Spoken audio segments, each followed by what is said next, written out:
Making things is always what I've done. One Thanksgiving when I was going home from college to visit my mom, she had just recently torn down this fence in her backyard. I challenged my brother that we were going to build chairs out of the fence wood before Thanksgiving weekend was over.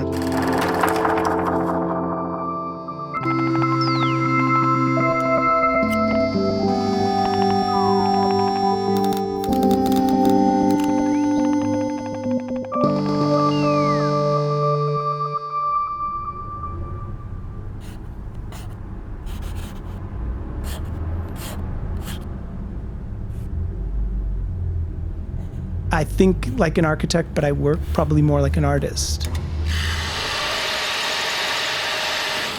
I want to be getting my hands dirty in the creative process. I don't want to be managing teams of people. When I went to architecture school, there was still this ideal of what an architect is, and that encompassed this huge creative range from the teapot to skyscrapers. And so after working for Frank Gehry for 3.5 years, my approach was to quit and just start with what I had. The projects were much smaller in scale, but at the same time, it feels like I am developing my own voice. Where like a sculptor can work in a block, an architect is trained to think of an assemblage of objects. Making a piece out of thousands of little sticks, maybe in that mindset of starting with something very simple and making something really textured and complicated.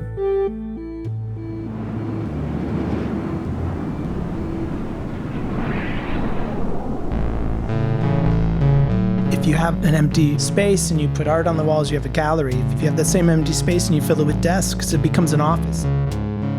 The architecture hasn't changed, but one redefines it by how you fill that space.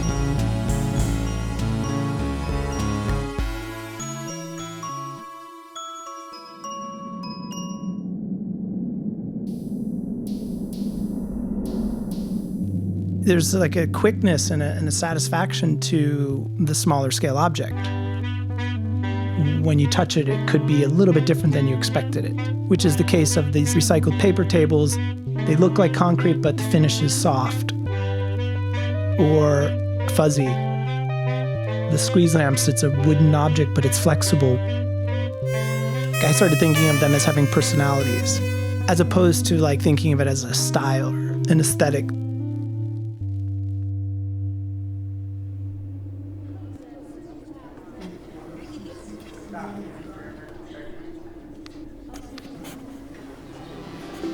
Both my parents were good at making things. There was some sense of self-reliance that like, we need that, so let's just make it.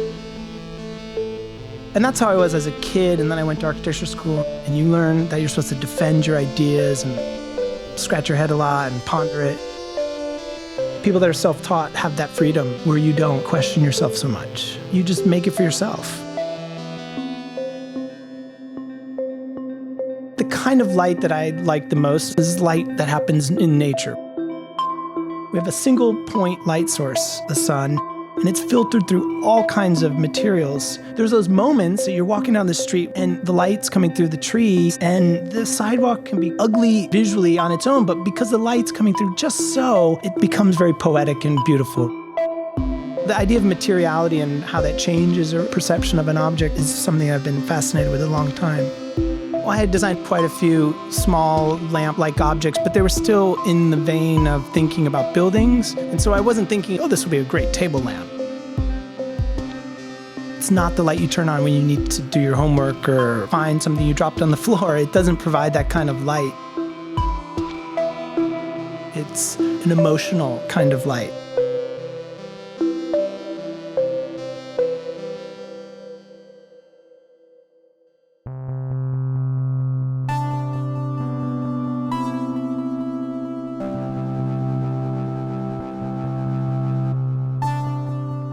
Making can be a thinking process too, but that's really something that we've forgotten with mass production.